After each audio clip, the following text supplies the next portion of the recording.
Welcome back to week 5 of our intermediate soloing series. Today we are going to dive in, putting together everything from the last 4 weeks, and we're going to top it all off with the secret sauce, which is going to be adding in chromaticism, the wonderful world of chromaticism.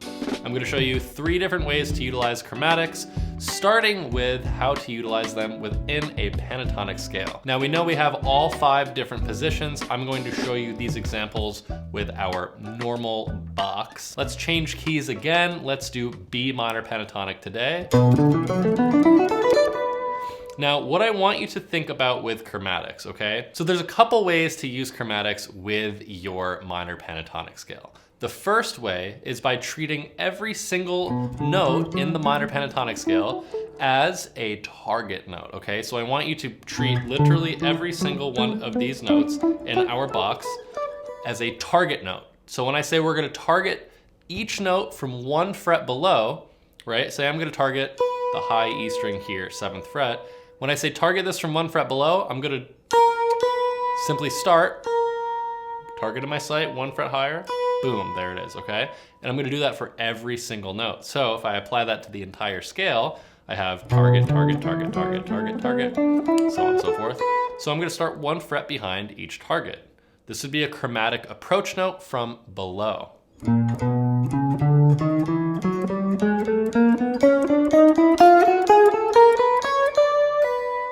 Right? Now you can do the same thing, a little more tense, by starting above the target note and going down to it. So this would be a chromatic approach note from above. So again, find my target note, I'm gonna start 1 fret higher this time, and then play my target.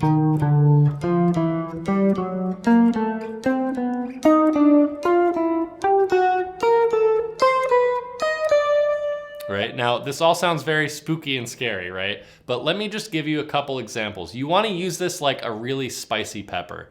You don't want dominant spicy pepper in every bite of your dish, right? Every couple bites you want, ooh, there was a little kick to that bite, it was good, right? So I might take a normal lick, and maybe I'll add in, a little chromaticism, right? So putting it all together so you can really hear how it sounds, I might go,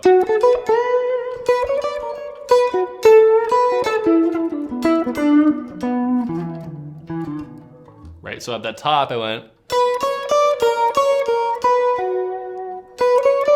half step approach from below, half step approach from below. And I worked it into a lick, right?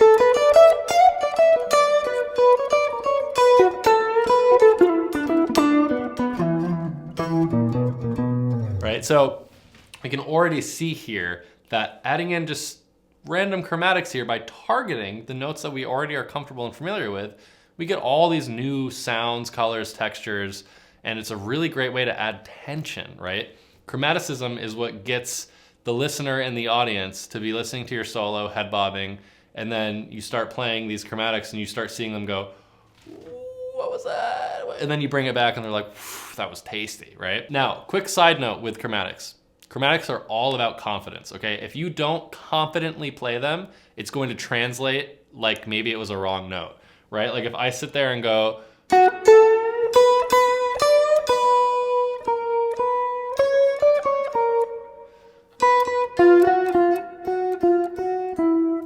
it's not the same as if I'm going,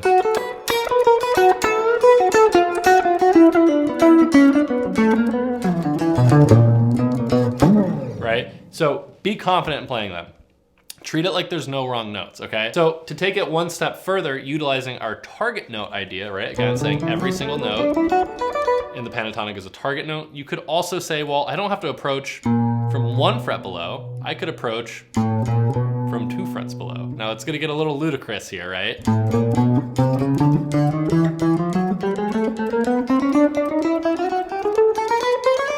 But it's just an idea. You can do the same thing from above.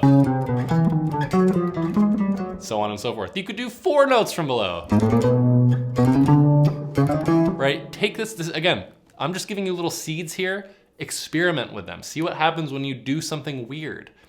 You could also do a note enclosure. You could surround the note, okay? Pretend this is your bank robber and you want to surround the area and arrest him, okay? So what I mean by that is, here's my target. Maybe I say I'm gonna go from below and from above, and then land. So below, above, target. Here's my next target. Below, above, target. Same thing, next target. Below, above.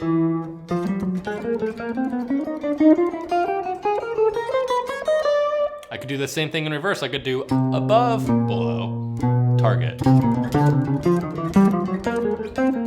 Right? Now, obviously, I'm not going to use that as a lick going up and down the whole scale, right? But if I'm playing a blues lick, maybe.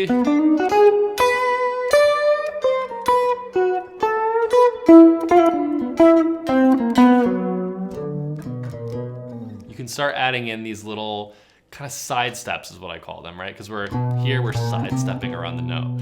And it's just a fun way to add some, again, color and some tension. Now, the last little idea here, and this really only works with pentatonics, okay, is I want you to, instead of thinking of target notes, treat each pentatonic position as kind of like an electric fence. Think of the shape of the pentatonic box as an outline. Okay, so for example, B minor pentatonic, right? I can think of it like this, you know, we're all starting, every note starts off the 7th fret here, and then we have. So I'm gonna just imagine, I want you to visualize the shape of your pentatonic scale, okay? Everything in the middle of these walls of the box is fair game. So I'm gonna, instead of just playing, I'm gonna play every note in between my walls.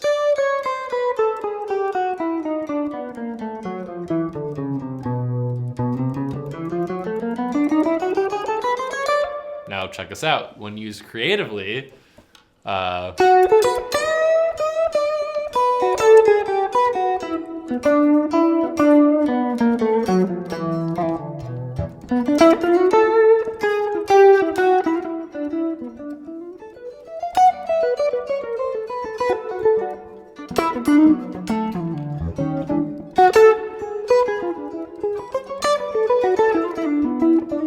anyways, you get the idea, right? You can just get as creative and crazy as you want. I was obviously really over exaggerating it there, but I mean, shit, you know?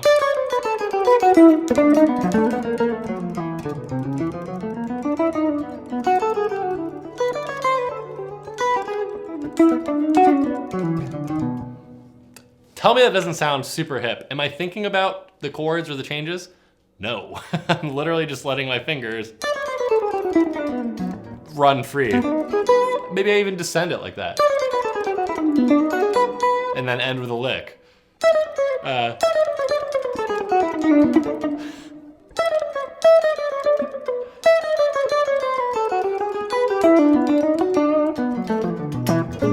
Right, so you get the idea here. It's already fun to just experiment and mess around with it. So that's the first idea with chromatics, using it with pentatonics. And I want you to, again, apply this to every single of the 5 pentatonic positions, ascending, descending.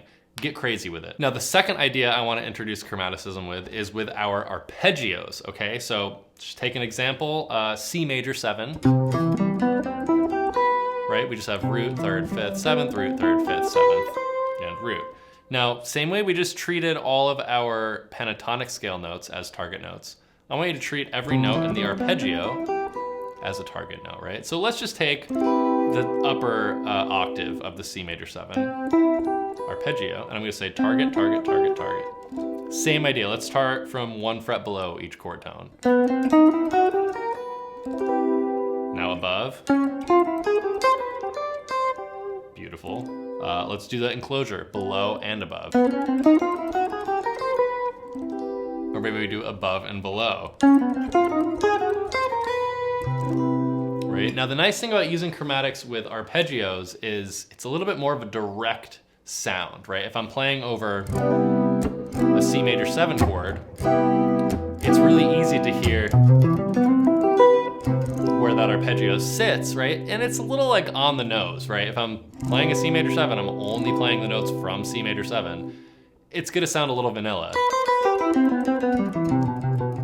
Because it's just the only 4 notes that we're hearing all together. So if I'm just soloing with the C major 7 arpeggio,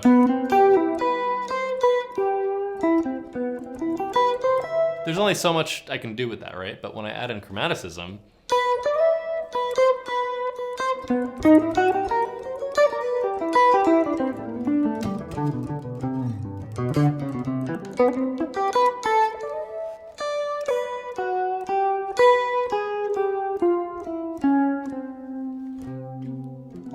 right? You get really colorful all of a sudden. And again, it's a really nice way because we're still reflecting the direct harmony that we're dealing with. So again, practice this on the low E string, the A string root, all of these are arpeggios. If you're having trouble with any of these ideas, especially with the arpeggios, recommend checking out my chord tone soloing masterclass on my website, thedonutdoctor.com. The link is right below. There's also a masterclass called Back to Basics, which will give you all of the basics you need for your triads, your seventh chords, your inversions, your arpeggios. All that stuff is covered in that class in extreme detail. So if you're not 100% on that stuff, definitely go check out that class because it will help you. Now, the last way we can utilize chromaticism is not with soloing. And yes, I know this is a soloing class, but we have touched on triads, I think last week or the week before, right? So when we were kind of looking at triads, like, you know, okay, we're soloing and I'm just thinking of targeting these different notes. Well, we're kind of playing chords whether or not we like it or not, right?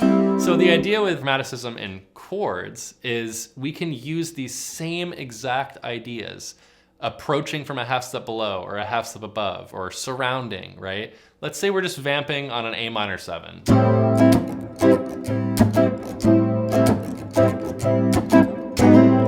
Right, you probably already do that. A lot of people slide in, but this is a chromatic approach. A flat minor 7 to A minor 7. I could do the same thing from above. Right? So let's do a different groove. Let's go. This is actually a song. I forget the name of the song. If you remember it, I think it's a Sam Smith song. What are we doing here? A minor 9, vamp, chromatic approach from above, half step above. Now I could even do, I just did 2 frets above target. Maybe I even go, oof. A common trick that I do a lot, I use this a lot in 2-5-1s. What do I do?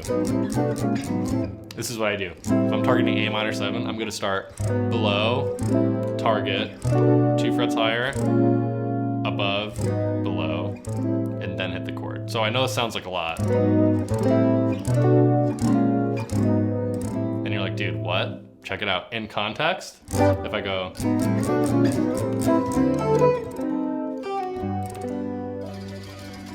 whew. And now you're like, holy crap, this dude has like all these hidden chords that I don't know, and he just played like 5 different chords going into the A minor. How am I ever gonna figure that out?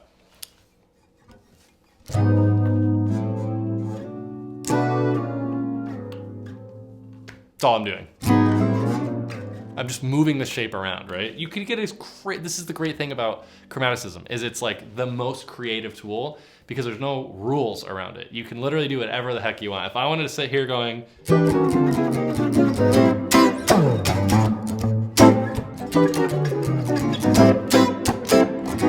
right? I'm coming from 1, 2, 3, 4, 5, 6, 7, 8 total chromatic notes in front of that, and it still sounds kind of sick, right?